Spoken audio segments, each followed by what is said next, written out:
დონალდ ტრამპის გულმხურვალი მხარდამჭერის და ერთ-ერთი ყველაზე ცნობილი კონსერვატორი აქტივისტის მკვლელობა ათასობით ადამიანის თვალწინ. ამერიკელები 33 წლის ჩარლი კირკის მკვლელის უმკაცრესად დასჯას ითხოვენ.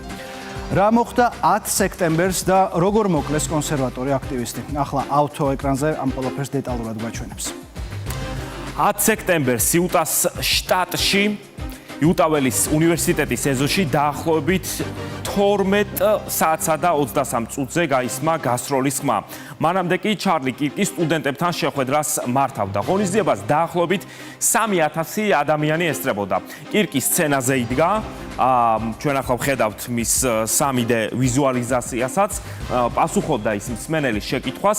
კამპუსის ტერიტორიაზე კი როგორც აქ ჩანს, არაერთი შენობა იყო, თუმცა მკვლელმა გასროლისთვის სტუდენტური ცენტრის შენობა შეარჩია. კონკრეტულად კი სახურავის სამხრეთი კუთხე, საიდანაც კარგად ჩანდა სცენაც და აუდიტორიაც. 22 წლის ტაილერ რობინსონმა დაახლოებით 150 მეტრიდან ისროლა. ჩარლის დაახლოებით 20 წუთის დაწყებული ჰქონდა ლაპარაკი და სწორედ აი ამ დროს მოხდა გასროლა. თქვენ ახლა ხედავთ ზუსტად აი ამ ვიზუალიზაციას, აი ამ სცენის. ტყვია კისრის არეში მოხდა. მას სისხლდენის შემდეგ კი წამებში სცენაზე დაეცა. აუდიტორია ბუნებრივია პანიკა მოიცვა. კირკი კი სასწრაფო დახმარების მანქანით საავადმყოფოში გადაიყვანეს, თუმცა მისი გადარჩენა ვერ მოხერხდა. გასროლის შემდეგ კამერებმა დააფიქსირეს, როგორ გაიქცა თავდამსხმელი ამ ტერიტორიიდან და დამნაშავე პოლიციამ დაახლოებით 33 საათში დააკავა. ნათია ჩეხერია უერთდება კურიერი პიესის სტუდიას ახლა და მასთან ერთად გავაგრძელებთ ამ თემაზე საუბარს. ნათია, საღამო მშვიდობისა. საღამო მშვიდობისა. ნათია, დადასტურებულია, რომ 22 წლის ტაილერ რობინსონი მარტო მოქმედებდა. სად, როგორ და რა ვითარებაში დააკავეს სამართალდამცველებმა ბრალდებული და რა ვიცით ზოგადად მოტივის შესახებ? ჩარლი კირკის მკვლელობაში ეჭვმიტანილი ტაილერ რობინსონი ოჯახმა ჩააბარა გამოძიებას. ტაილერი ახლა დაკავებულია, თუმცა ის არ საუბრობს, დუმილის უფლებას იყენებს შესაბამისად. თვითონ არ საუბრობს მოტივზე, თუმცა ვერსიებზე საუბრობენ მისი ოჯახის წევრები და ასევე მისი ტრანსგენდერი პარტნიორი. ეჭვმიტანილის ოჯახის წევრებმა გამომძიებელს უთხრეს, რომ 10 სექტემბრამდე, ანუ ამ თავდასხმამდე რამდენიმე დღით ადრე ტაილერი მივიდა ოჯახში, სადაც ივახშმა და ისაუბრა ჩარლი კირკსაც. ასევე მან თქვა, რომ ის იყო სიძულვილით სავსე, არ ცელებდა ამ სიძულვილის მესიჯებს, შესაბამისად მას არ მოსწონდა ჩარლი კირკი და ასევე ახსენა, რომ ის აპირებდა იუტაველის უნივერსიტეტში ჩასვლას. ზუსტად ამიტომ ფიქრობს გამოძიება, რომ მოტივი შეიძლებოდა ყოფილიყო პოლიტიკური და ჩარლის შეხედულებები. კიდევ ერთი ფაქტი, რაც გამოძიებას აფიქრებინებს, რომ ეს მკვლელობა იყო პოლიტიკური, არის ის ტყვიები, რომელიც აღმოაჩინეს შემთხვევის ადგილზე. მას გრავირებული ჰქონდა წინასწარ ტაილერს ვაზნებზე სხვადასხვა ფრაზა, როგორიც არის მაგალითად ჰეი ფაშისტო, დაიჭირე, ბელაჩაო, ბელაჩაო და ასე შემდეგ. ასევე უახლესი ინფორმაცია გავრცელდა ახლა Fox News-ის მიერ, რომელმაც თქვა, რომ ტაილერ რობინსონი იუტაში ცხოვრობდა თავის ტრანსგენდერ პარტნიორთან ერთად, რომელიც ეთანამშრომლება გამოძიებას და რომელმაც არაფერი არ იცოდა ამ თავდასხმის შესახებ. ნათია, ჩარლი კირკი დონალდ ტრამპთან საკმაოდ დაახლოებული ადამიანი იყო. ის იყო მაგას მოძრაობის ერთ-ერთი სახე და მეტის ბევრმა ახალგაზრდამ სწორედ დონალდ ტრამპს დაუჭირა მხარი მის გამო. ცნობილია მისი პოზიციაც, შენც ისაუბრე ნაწილობრივ ამ თემაზე. არაერთ საკითხთან დაკავშირებით ის ხვდებოდა სტუდენტებს, მართავდა დებატებს, ესაუბრებოდა ხალხს რწმენაზე, გენდერულ იდენტობაზე, მიგრაციაზე და სწორედ ამის გამო მისი შეხედულებები ხშირად ძალიან ისეთი ცხარე კამათის საგნადად იქცეოდა. დიახ, და არაერთგვაროვანი შეფასებები იყო ამ მკვლელობის ირგვლივ, არა მხოლოდ ამერიკაში, არამედ საქართველოშიც. ნათია, ვინ რა თქვა ახალგაზრდა კონსერვატორის მკვლელობაზე და საინტერესო თავად დონალდ ტრამპის პოზიციაც და გამოხმაურებაც.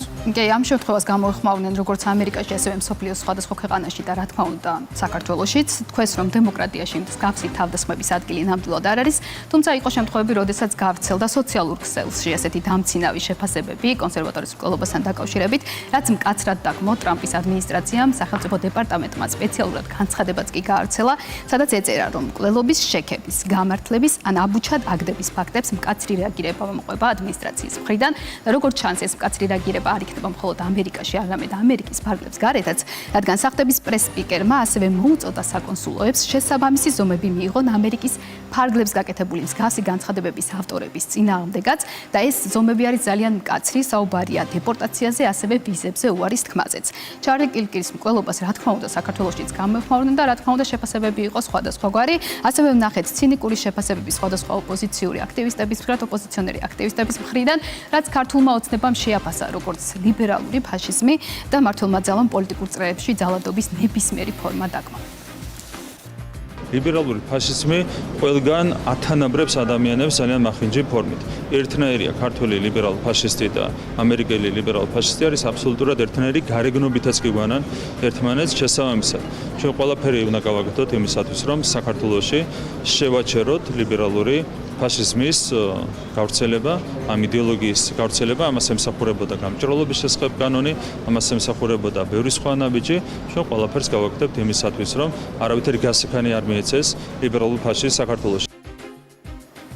სიძულვილის ენას მკაცრად გმობს თვითონ ამერიკის პრეზიდენტი დონალდ ტრამპიც, რომელმაც პირობა დადო, რომ ამერიკის ადმინისტრაცია, ტრამპის ადმინისტრაცია იპოვის და მიაგნებს ყველას, ვინც მისი თქმით აი ამ პოლიტიკურ ძალადობაში იღებს მონაწილეობას, მათ შორის იმ ორგანიზაციებს, რომლებიც ახალისებენ მსგავს აქტივისტებს. For years, those on the radical left წლების განმავლობაში რადიკალური მემარცხენეები ისეთ შესანიშნავ ამერიკელებს, როგორიცაა ჩარლი, ადარებდნენ ნაცისტებს და მსოფლიოში ყველაზე საშნელ მასობრივ მკვლელებსა და დამნაშავეებს. ამ ტიპის რიტორიკა პირდაპირ კავშირშია იმ ტერორიზმთან, რომელსაც დღეს ჩვენს ქვეყანაში ვხედავთ და ის ახლავე უნდა შეწყდეს. ჩემი ადმინისტრაცია იპოვის ყველას და თითოეულ მათგანს, ვინც წვლილი შეიტანა ამ სისასტიკეში და სხვა პოლიტიკურ ძალადობაში. მათ შორის ორგანიზაციებს, რომლებიც აფინანსებენ და მხარს უჭერენ მას. ასევე მათ, ვინც დევნილს ჩვენს მოსამართლეებს, სამართალდამცავ ორგანოებსა და ყველას, ვინც წესრიგს ამყარებს ჩვენს ქვეყანაში. ტრამპმა ფაქტობრივად უკვე დაიწყო თავისი დაპირების შესრულება, რადგანაც სამსახურებიდან გაათავისუფლეს, როგორც ვრცელდება ინფორმაცია, მასწავლებლები, მეხანძრეები, ასევე ჟურნალისტები, პოლიტიკოსები, საიდუმლო სამსახურის თანამშრომლები, რომლებიც როგორც ამერიკის პრეზიდენტის ადმინისტრაცია განმარტავს, აქებენ, ამართლებენ ან დასცინიან კირკის მკვლელობას. მადლობა, ეს ნათია ჩეხერია იყო.